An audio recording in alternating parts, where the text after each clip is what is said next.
El mundo híbrido plantea nuevos requerimientos a las organizaciones. Se trata de cómo lograr la productividad de equipos de trabajo presenciales y los que se integran a distancia.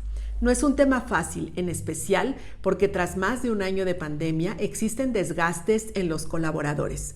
Empezamos esta serie 3 ideas sobre la relevancia del nuevo modelo de negocio híbrido, particularmente en cómo se integra una nueva cultura en la productividad de las organizaciones. Es por eso que platicamos con Arturo de la Rosa, quien en Pavilion analiza desde diferentes perspectivas los requerimientos de esta nueva forma de mundo productivo post-COVID. Sí, fíjate que ahondando un poco en esto, algo que es muy característico de nuestros tiempos es que hay una aceleración en los procesos de transición y de cambio, en todo este tema de la conectividad hacia el interior de los espacios, incluso no nada más de oficinas, sino también a los espacios interiores de los hogares. E incluso esto impacta también en el interior de cualquier actividad, ya sea comercial o educativa, en la que se tenga que tener una información de ida y de vuelta en cuanto a los nuevos sistemas de comunicación. Entonces, en este ámbito creo que lo que sucedió es que se aceleró el proceso para que todos tomáramos desde otra dinámica y desde otra dimensión la adaptación lo más pronto posible a todo este tipo de comunicación digital. Llámese comunicación digital a todas las herramientas que nosotros utilizamos desde nuestro celular hasta los sistemas más profesionales de conexión con el interlocutor o con las personas con las que vamos nosotros a conectar para intercambiar ideas o cosas de negocios. Entonces, en estos procesos de comunicación en los que nosotros estamos interactuando en el día a día, lo que pasa es que hay cosas que veníamos queriendo articular hacia el futuro y ahora con el tema de la pandemia lo único que hizo es que se incorporaran en un proceso mucho más dinámico y más rápido. ¿Qué es esto? Que el tema de la interacción del Internet con nuestras ubicaciones o con nuestras locaciones para tener una mayor agilidad en el tema de conexión se tiene que ver afectado. Por tanto, los procesos de las aplicaciones que utilizamos para esta comunicación se tienen que, digamos que poner en una parte mucho más dinámica, mucho más funcional. Esto es en la aceleración y en la parte tecnológica, en la parte interior de la comunicación. En la parte exterior de la comunicación, pues es toda la adaptabilidad que nosotros tenemos que tener para comunicarnos.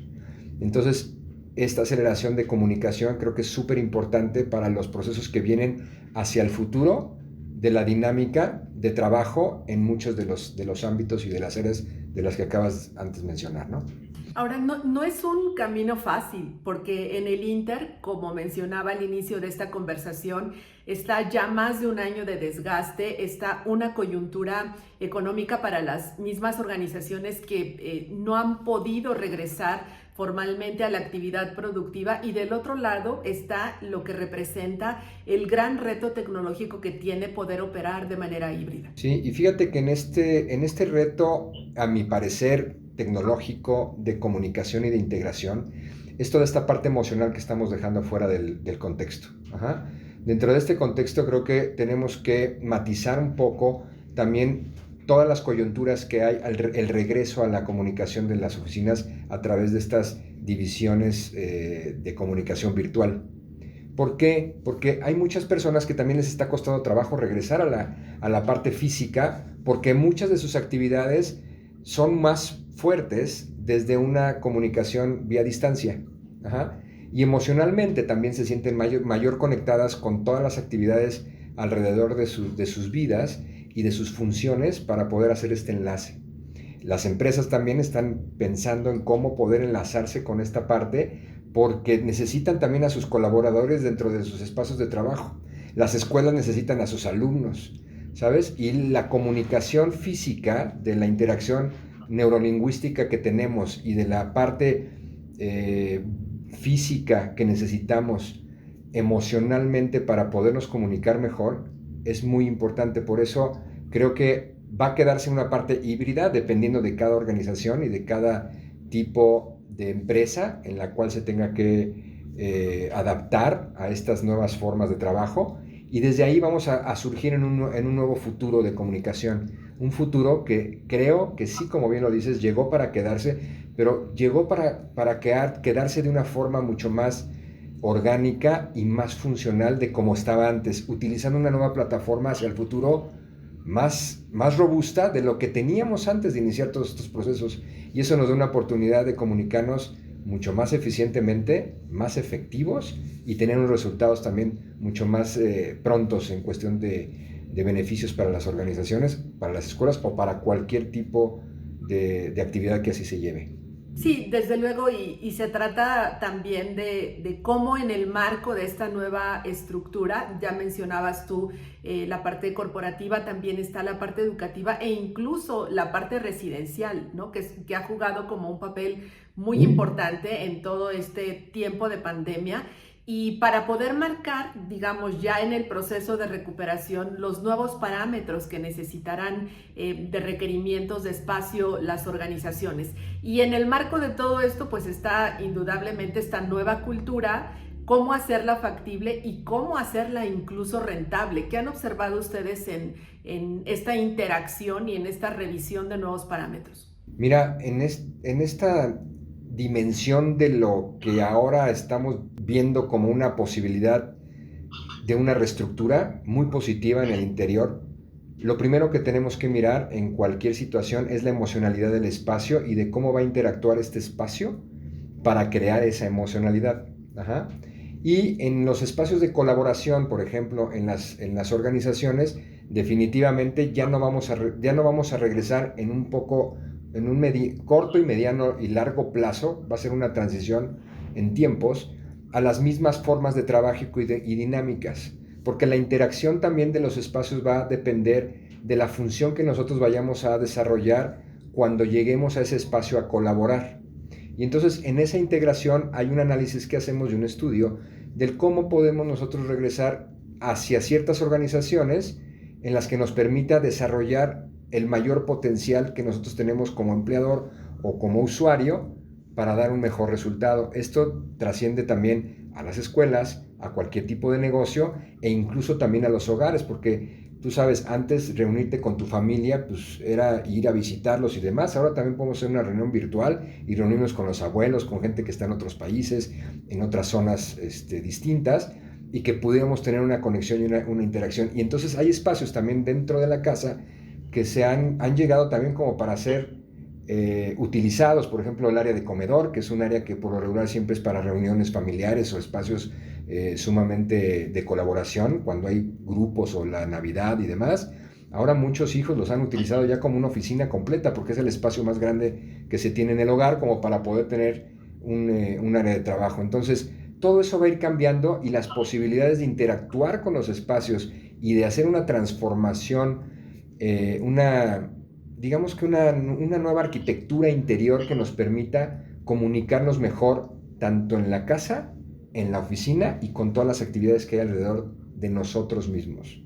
Ajá, en el uso cotidiano de los equipos. Desde luego, y el tema de la movilidad, y hemos platicado en este espacio todo lo que representa el ser flexible, pero ser flexible en lo inmediato, ¿no? O sea, es decir, no es algo como anteriormente a lo mejor era el cambio de una ubicación de un corporativo, un cambio en la vida o en la habitación de una persona, pero ¿qué tan factible es que esta transición se haga no de manera permanente? Porque ese parece ser el común denominador. Yo te puedo decir que hay dos elementos bien padres. Uno que es también la parte estadística de lo que sí podemos controlar a través de la tecnología dentro de los espacios interiores.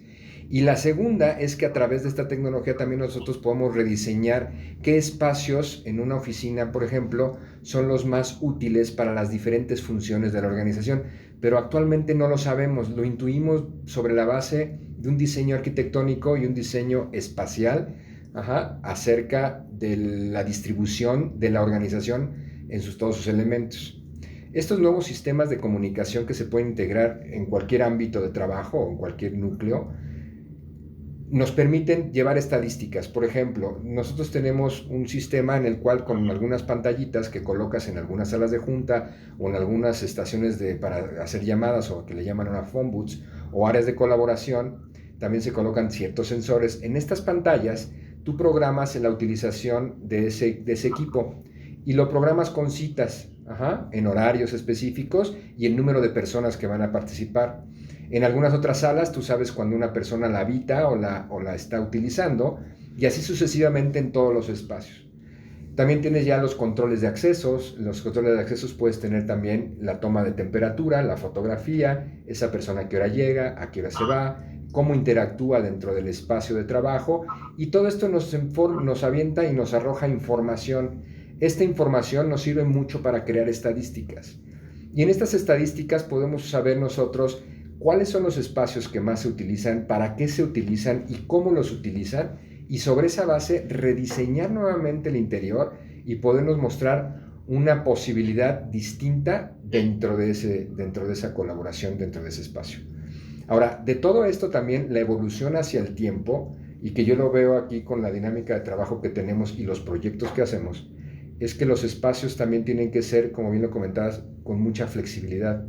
¿Qué significa que sean flexibles? Que tú los puedas a lo mejor incluso reconfigurar con el mismo número de elementos que tú tienes, en diferentes posibilidades de uso, con respecto también a esta dinámica estadística. Si no se tiene esta dinámica estadística o esta medición de valores, de todas formas hay una forma en la que nosotros reconfiguramos los espacios para que emocionalmente se conecten diferente en su uso y en el sentido que da a los empleados o a los empleadores la dinámica de trabajo en el interior.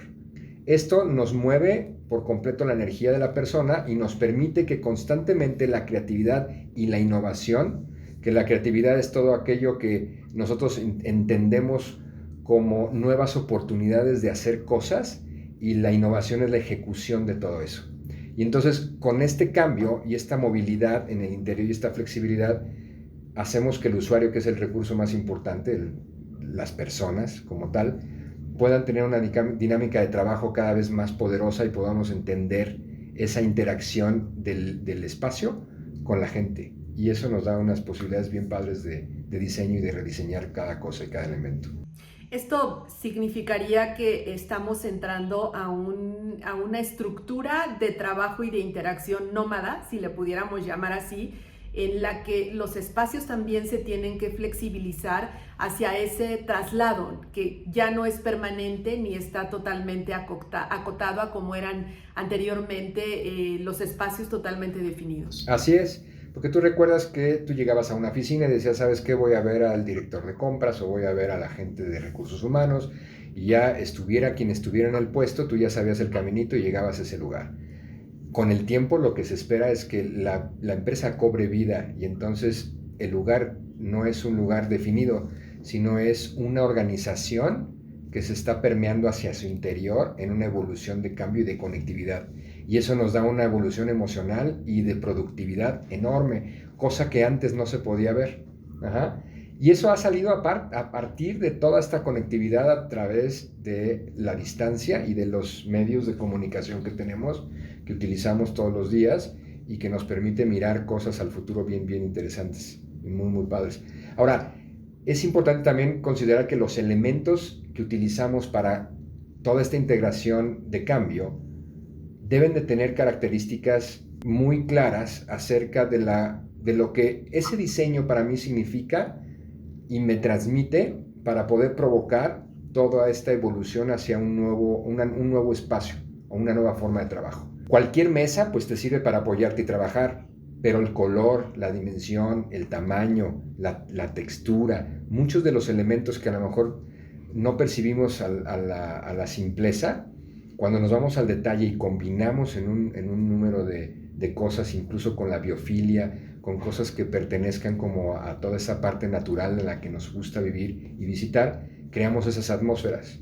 Y de ahí, pues bueno, ahora sí que tenemos mucha creatividad y mucho potencial para poder salir adelante en cada proyecto, porque cada proyecto es como cada persona, son únicos y distintos.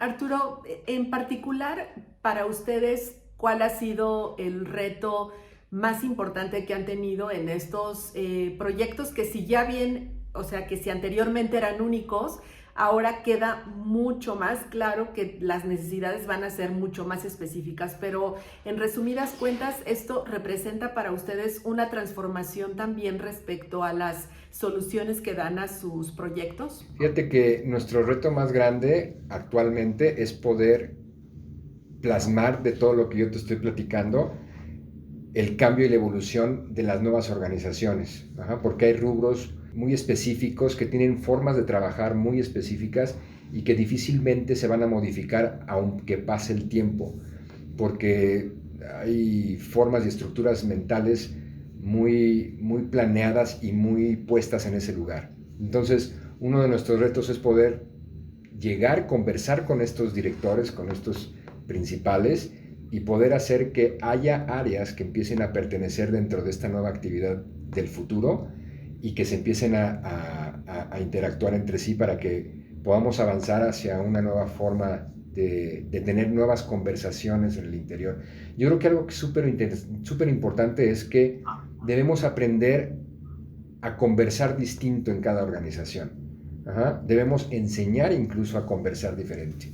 Y uno de los pretextos es el interiorismo y todo lo que es la parte de la integración de los elementos para provocar nuevas formas de comunicación y nuevas conversaciones que nos dan ideas y nos dan planteamientos desde otro lado que nos permite a nosotros cambiar como organización en su completo. Ese es el mayor reto que tenemos en México. En muchos otros países del mundo lo entienden muy bien, están puestos en esa vanguardia al futuro y la verdad es que van avanzando en una evolución muchísimo más rápida. De nosotros depende implementar todo ese tipo de cosas. Entonces, nosotros les pedimos con mucho gusto que se acerquen y les ayudamos a concebir esas ideas en conjunto, porque cada cliente es distinto y cada proyecto tiene su propio ADN y su propia fórmula de negocio y de trabajo, y ahí nosotros podemos ayudarles mucho a esta transición, que es una parte padrísima que se está dando. Esto, como bien decías tú, a nivel internacional ya se venía planteando anteriormente, pero en México es que además está este otro gran reto que es cómo incentivar la economía de las organizaciones ante planteamientos que ha hecho la propia pandemia, las diferentes variantes, las olas, y aún con todo eso, pues cómo entender el que se tienen que establecer estas nuevas estructuras sí y solo si se quiere permanecer de cara a los nuevos requerimientos que incluso pues involucran a ya una dominante generación millennial y muchas otras que sí están mucho más conscientes de todos estos procesos. Así es. Y lo que debemos incentivar son a las acciones en concreto que nos dan productividad de cada organización para un mejor resultado. Y en esto es donde las organizaciones se tienen que poner muy en el empeño de cómo pueden lograr que la actividad del recurso humano se potencialice hacia el futuro y un futuro mucho más creativo y mucho más productivo. Porque al fin de cuentas los millennials, los centennials y todas las generaciones, lo que debemos aprender como tal, todos nosotros, es hacia la productividad. Acciones que nos permitan ser productivos. Comunicar que todos los elementos que están alrededor de un espacio son justamente para que tu productividad pueda florecer y nosotros podamos surfear las cosas como vengan desde otra mirada, desde otra perspectiva. Y solo a través de eso nosotros podemos cambiar el destino de las cosas. ¿Qué es el destino de las cosas? Es el día a día, ¿sí? Es lo que yo quiero tener como resultado hoy, que puedo desarrollarlo en esa organización o en ese espacio y que yo lo pueda crear como algo que me permita lograr en nivel personal y a nivel empresa un éxito en común. Por eso, si te fijas, las historias de estas personas que en el garage tenían un escritorio desenfadado, ¿sabes? Y que podían convivir y hacer todo un tema de productividad y de creación, es súper importante porque es real, o sea, son escenarios reales en los que no importa el lugar, sino lo que importa es cómo conecto con el lugar. Entonces, la función de lo que viene es cómo conectamos con ese espacio. Y si conectamos con él de una forma muy positiva y muy agradable y muy buena, podemos lograr grandes cambios a nivel personal y esos a su vez a nivel corporativo. Y la gente va a estar muy motivada y muy contenta. Es que cómo cambió la vida de golpe, es decir, lo que eran las tendencias innovadoras a nivel internacional ahora nos remite a el no tener un lugar fijo en el espacio de trabajo, a que no se midan metros cuadrados por espacio, por persona, sino se mira el valor que tiene el escritorio e incluso cómo se tiene que buscar o incentivar el que el personal quiera integrarse justo a ese espacio, donde además pueda convivir a distancia con colaboradores que podrán elegir en un esquema flexible cómo es que van a hacer sus jornadas laborales en la semana. Sí, y fíjate que hay algo que no estamos mirando desde ahí, que también hay un proceso mental en el que nosotros nos tenemos que adaptar. Y esa adaptación nos hace que nuestras neuronas cambien y nuestro proceso neurolingüístico se vea dimensionado a una nueva forma de trabajar y de ser, que nos lleva a otras soluciones y a otra forma de pensar. Y una cosa te va llevando de la mano a otra. Entonces, yo creo que viene una transición muy positiva, creo que vienen cambios sinceramente muy atractivos para todos, una evolución como seres humanos y como personas dentro de las organizaciones, dentro de las escuelas, dentro de nuestras familias, y un nuevo lenguaje que si aprendemos bien a utilizarlo, nos va a dar un poder mayor que el que teníamos antes en el tema de comunicación. Y yo creo que es una parte fundamental para todo lo que queramos hacer. Me viene a la mente en todo este proceso el papel o el rol de las jerarquías y la proximidad que en la distancia sí se logró y se ha mostrado a través de diferentes historias y estadísticas y estudios, el que anteriormente se necesitaba una cita para poder asistir con el tomador de decisión y que justo la distancia y todas las plataformas para poder interactuar a través de pues reuniones virtuales dicen que hizo que se cayera, ¿no? esa barrera que anteriormente existía. ¿Ustedes cómo ven la definición de la jerarquía en el mundo híbrido? Mira, siempre va a haber un respeto hacia la jerarquía del mundo, no nada más híbrido, sino interpersonal. Sin embargo, la accesibilidad a estas jerarquías es mucho más corta. Hay más posibilidades de llegar de muchas otras formas que como era antes. Antes tendrías que hacer todo un protocolo para poder, ¿sabes?, conseguir el contacto, poder contactar a la secretaria, poder ver con el CEO, tener una reunión. Llevaba mucho tiempo. Ahora lo que se acorta es la comunicación y el tiempo. Entonces, si tú eres muy efectivo y muy eficiente a través de los medios, puedes llegar con la persona más pronto y sin menos trabas alrededor. Y eso nos hace a nosotros pues, con un poder mucho mayor. El tema es, como te digo, las acciones para poder utilizar esto a nuestro favor y enseñárselo a las nuevas generaciones para que también sea productivo y sea algo bueno en el cómo, porque creo que el cómo es bien importante, ¿sabes? Y ahí es donde nos vamos a tener que volver unos maestros en las nuevas formas de también nosotros que somos generaciones anteriores adaptarnos a esta para que se liguen ambas y entonces podamos sacar una nueva fórmula de comunicación. Y como bien lo dices, el plazo del tiempo en las generaciones anteriores con las de ahora hay una diferencia enorme. Por ejemplo, las generaciones de nuestros padres, cuando se transmitían sus conocimientos a sus otros padres, no había mucha diferencia y podías tener características bien padres. De las generaciones de mis padres a mí, ya había un poco más de distancia porque ya no eran tan iguales. Entonces, de mis generaciones a mis hijos, ya hay una corta distancia. Entonces, a saber de mis hijos a los que vienen, ya la información, ya lo que yo les pueda dar, la verdad es que a lo mejor es más, se acorta y es obsoleta. ¿Por qué? Porque el avance tecnológico es tan rápido que si yo no me actualizo en este tiempo, ya mis hijos cuando me quieran preguntar algo valioso, ya no tiene valor, porque el valor está a partir de aquí hacia el tiempo del futuro, no hacia el pasado. Entonces cambian las cosas. Entonces en esa dinámica de comunicación tenemos que poner nuestra mirada y atención para que podamos interactuar de una forma rápida, efectiva y eficaz para poder lograr una transformación pues lo más acorde a la actualidad. Por tanto, y finalmente, en función de toda la conversación que hemos tenido, ¿cómo defines en 3 palabras el espacio en el mundo híbrido? Pues en 3 palabras sería elementos, emoción, conversación.